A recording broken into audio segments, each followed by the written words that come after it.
shot like Blake Griffin, rebound like Andre. The king of the Pistons, bound to outplay like Irvin, murdering ankles. Break off at an angle, throw from my staff and fly like I'm an angel. Traded to the Bengals, mangled like Hayward. Quick like IT to flee from the haters. Ebron the TE up in the DT like Big LeBron. Balling on the TV, bricks from the big three up in OKC. Dunk like I'm Russ, miss like I'm Stevie. Ruthless like Rothless, eyes looking steely. Heart like a Spartan, juke like I'm Levy. Step like Nadamu, then I got Sue. But fuck that, we won, so I'm better than you. I love to hear boo, so I know I'm doing it right. Straight off the Henny like JR, I might just bite like Mike Tyson, fight like Ray Rice. So please watch it, Tony, you might just then like the juice is all wife. So move a bad screen, turn blue when I scream. I'm the best there's been and the best there will be. You are now watching DST Podcast. Welcome back, ladies and gentlemen, to another DST Podcast. I am your host, JT Smellick, and bringing back the original co-host to the show, Brett Hebel. Brett, glad to have you back, man. Yeah, glad to be back. So for those of you who don't know, I just finished my sophomore year at Madonna University, and unfortunately I live on campus, and that's about a 40-minute drive from here, so I can't come back all the time to do the podcast, but I'm back now, and we're ready to get some more podcasts going for this summer. And I am very excited to have you back. I love doing solo shows and everything, but it's always more fun when you have someone to banter back and forth with, so sincerely from everyone to you, welcome back to the DST Podcast. Glad to be back. All right, we're going to waste no time, ladies and gentlemen, jumping straight into it. The question on everyone's mind going into next season in the NBA is who is the dynasty moving forward? Is it the young 76ers or is it the young Boston Celtics manned by head coach Brad Stevens? So Brett, right off the bat, since you haven't been here in a while, I want your thoughts on both teams and where they stand. All right, so starting with the 76ers, well, to start, both teams obviously are very young and have a very bright future ahead of them. But starting with the 76ers, so as you guys know, they have potential Rookie of the Year Ben Simmons, along with Joel Embiid, who basically had his first true NBA season as he's played basically every game this season without getting seriously injured. And they have a lot of other young guys, Markelle Fultz, who definitely didn't live up to his expectations, but I mean, he still has a ton of potential, obviously. You got guys like JJ Redick, who's a very good sharpshooting veteran. You brought in guys like Marco Bellinelli and Ersan Ilyasova. So they definitely have a bright future. They got I think they have 2 first-round draft picks coming up in this draft. One kind of high one, and then one towards the back end of the draft, but they can still get very good players, as this draft, I think, is pretty well.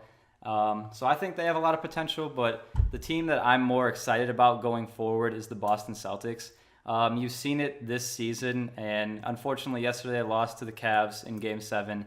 But to get this far with the team they had was very insane to a lot of people. Nobody predicted them to get this far, and I think a lot of credit goes to guys like Jason Tatum and Jaylen Brown, especially Jason Tatum, who really, we kind of saw him grow before our eyes this year. I'm a big Duke fan, so I saw him grow a ton in his first year at Duke, and then he left for the NBA draft. I think he was ready, kind of, but I definitely didn't think he was going to be this good.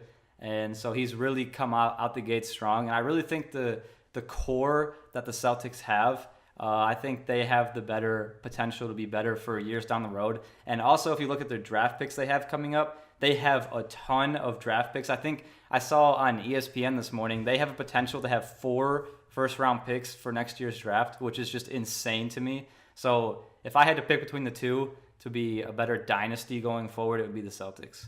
And I agree with you 100%.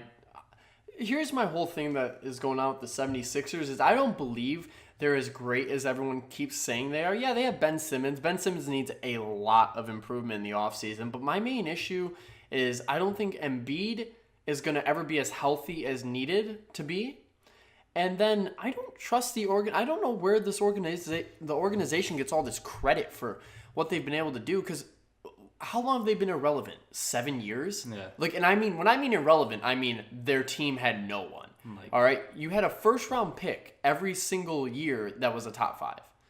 And you're telling me you were able to hit on 2 of them? And that's why I don't like the process, and I don't like people saying Detroit should do that because I think that's just the longest thing ever of zero basketball. And So you're talking about tanking, right? yeah, the whole tanking thing. And then Markelle Fultz, the Sixers aren't getting anything out of him, and no one's even saying anything.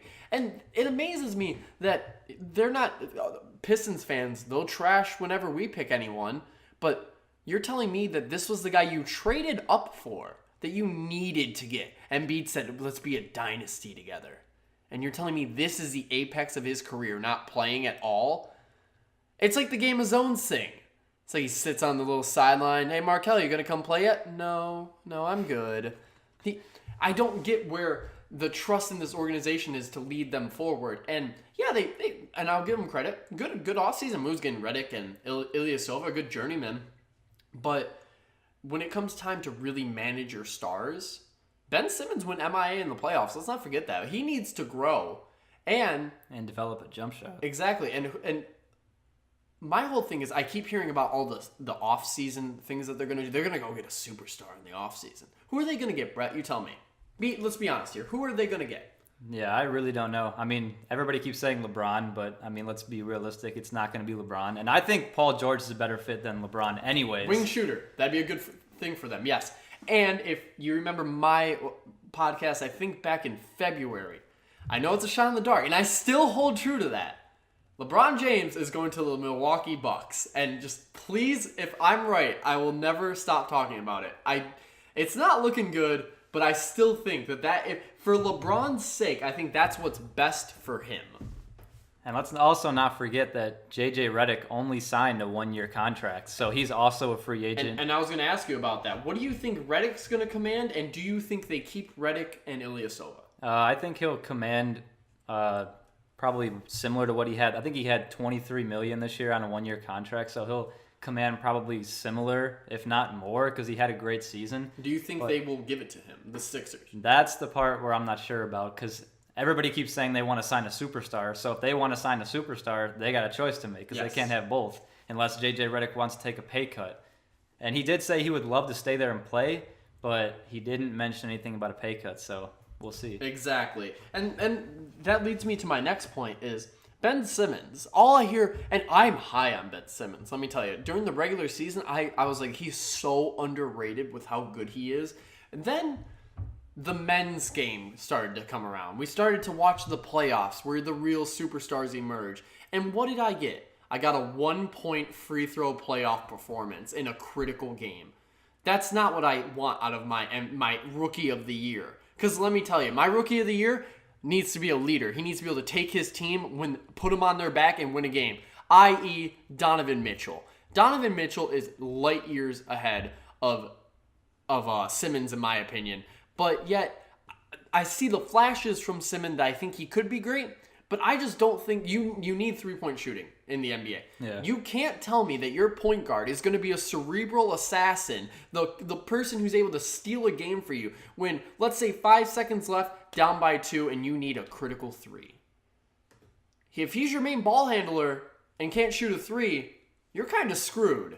Yeah, I think Simmons he obviously has a ton of potential, but I definitely agree with you. I think Mitchell is definitely way ahead of where Simmons is at performance-wise. But I think if Simmons can develop a jump shot, he'll be deadly. I agree 100%, yes. But it's easier said than done, of course. You can't just develop a jump shot simple like that. Yeah. But if he can get it done and put in the work, I think he'll be way better off. And here's my whole thing is, it's not fair. The NBA I understand. Simmons is going to win Rookie of the Year. I can understand that.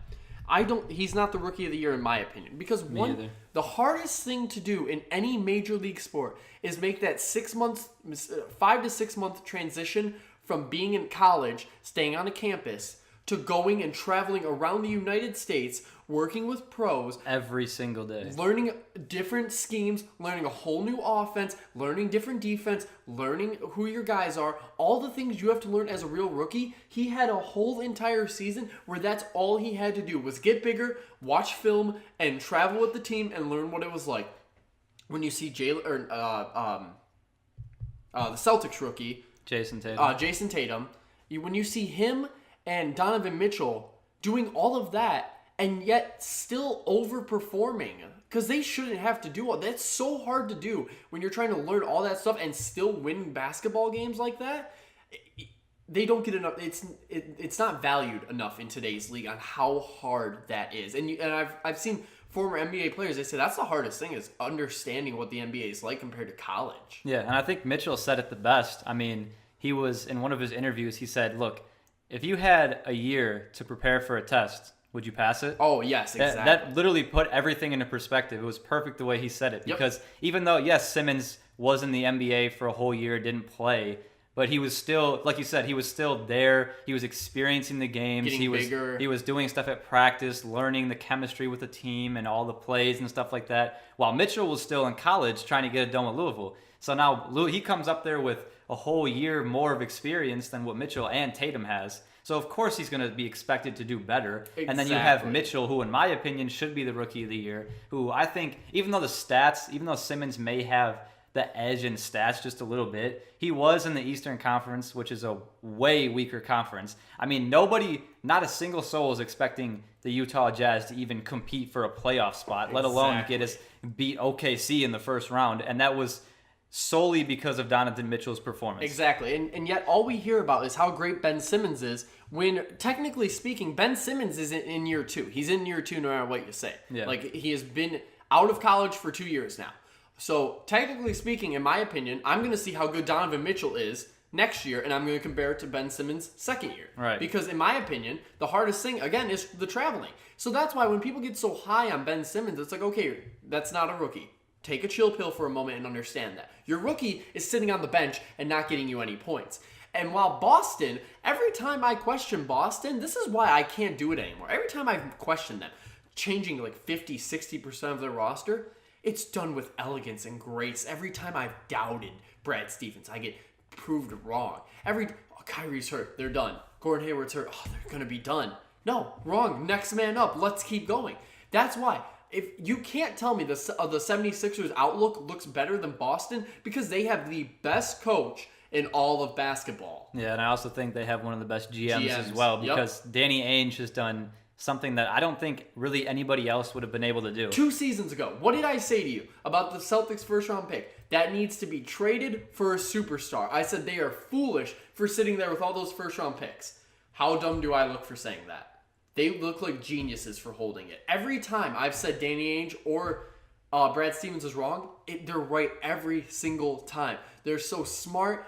The players love them. And Brad Stevens, he's hard on their guys. He's not a passive coach like Tyronn Lue. Yep. I mean, it all started with Danny Ainge. I mean, if you look at it, it all started when he traded Paul Pierce and Kevin Garnett to the Nets for all those future picks, which ended up being Jaylen Brown and Jason Tatum and Terry Rozier. That's where all that stuff came from. And it was also Danny Ainge's decision to hire Brad Stevens from Butler. So that looks amazing. Gave the young coach a shot. And you know what I love about Brad Stevens is every night, except for Game 7, of course, they got the most out. There's never everyone that's listening is probably a Pistons fan. You ever watch and see Andre Drummond just go MIA for periods, and you're like, he's not playing at his full potential. Then you see Aaron Baines on the Celtics, and he's just playing out of his mind. Mm-hmm. They get the most out of every single player they play with. Avery Bradley, out of his mind with the Celtics. Yep. And of course the injury in the Pistons affected that, but he was never the same. They amplify every single player on that roster and make them perform peak every night. Yeah, I mean, if you look at it, I mean, people were criticizing the Celtics from the get-go. I mean, they traded their 3 top scorers from last year and 2 of their best defenders. They traded Isaiah Thomas, Avery Bradley, and Jay Crowder. I said that was dumb. I said they shouldn't do it. I mean, everybody looked at him like, what do you do? You just got rid of your 3 best offensive players and 2 of your best defensive players, and you were one of the best defensive teams in the league. So now you take that away. Yes, you gained Kyrie Irving and Gordon Hayward, but Kyrie Irving is also not a very good defender. And so it's like, what exactly, are you really getting better, or are you staying about the same, maybe even a little bit less? Exactly. And it's the development of the players that really helped. Yep, and that's the thing that no one talks about anymore is that Cleveland and Celtics trade. Or the Celtics just destroyed in that trade. That trade was a steal. They got a player. They got a superstar and a first round pick. Mm-hmm. And all they had to give up was one of their first round picks, and Cleveland. That was it. That was it. They traded away everyone else. No one else is on that team anymore. Yeah. So I mean, that's a great thing if you're a Celtics fan, and I've fallen in love with the team. They were my team since probably about the start of the year. I know that I liked them in the years past with Isaiah and everything, but I really started to love this team early on in the season. And I know you've been big on the Celtics over the past few seasons. Yeah, I mean, I've always liked Isaiah Thomas and stuff like that, but I've definitely liked this team way more than I have in the past. And I mean, I'm not going to say Celtics are my favorite team and all that and just completely hop on the bandwagon. I mean, I've been not like it. Yeah, I mean, you definitely have to respect them for what they do. I'm a huge Jason Tatum fan, that's for sure. I mean, I just really like the way Brad Stevens and Danny Ainge have really worked this team into what they've become. Instead of trusting the process, everyone should trust the Boston process of getting better while still competing. Because that's what they've done every year. Yeah, and it's like you look at other teams, it's not even just basketball. You can look at, the Tigers, for example. It's like you've held on to these veteran players for way too long, and now you're stuck with them. The Celtics did the exact opposite. They knew their team was getting older. They knew their team still had, those older veterans still had a little bit of value. So trade them while you still can, and that's exactly what they did. Exactly. And look what the team has turned out to be. So... yeah, moving on, I think you and me both agree that the Celtics are the team to beat in the East. Yeah, without question. Can we agree on that? Yeah, I think I'm going to say it right now. I think a lot of people could agree with me. I know you could probably agree with me as well. I mean, the Celtics are going to be the team to beat in the East next year. Yep. Yeah, from here on out, I think as long as they keep moving in the right direction that they're moving, I don't care where LeBron goes. I think it's the Celtics to win. Yeah, you know? I agree. All right, guys. Brett, thank you for coming back. I can't wait to do more podcasts with you. Absolutely. It's been fun. And signing off for us, cue the outro, ladies and gentlemen. This has been the DST podcast with Brett and JT. Like my See weed ya. was always lacing, but I had to be a man. Standing in a sham, a life that's crumbled. At times a little lamb. And others try to be humble, but I'm being destroyed by expectations that have soared. I mean, back in high school, it was easy to be smart, but in college it's different. Except in the difference that I may not be so different as the others on this mission, but I wanna be unique, never fitting in the world, or at least that's the mystique that I'm telling these girls. But fuck, now I reek. Did some milk just curdle? That's me going sour with the swirl. Rising expectations for me and my relations. Started off at the top, brain was always pacing. Bouncing to the bottom, my grades depreciating. Clown like I'm in Gotham, so I'm meditating. Rising expectations for me and my relations. Started off at the top, brain was always pacing. Bouncing to the bottom, my grades depreciating. Clown like I'm in Gotham, now I'm medicated. Last fucking verse, and I want you to discover the shit that I've been going through. So I can't recover, but I don't even know it. So I couldn't explain. Brain, I might blow it, but that can't take the shame from my name. Cause if I'm gone all the same, I never ran the game. I never got the chance to see the fame. I never got to dance with Anne Hathaway. Never saw a lance pointing my way. So why have I been freaking? Why have I been seeking answers like a deacon? The answer need a beacon to guide me down the path where success and I am meeting. About to feel my wrath. My sanity, I'm keeping.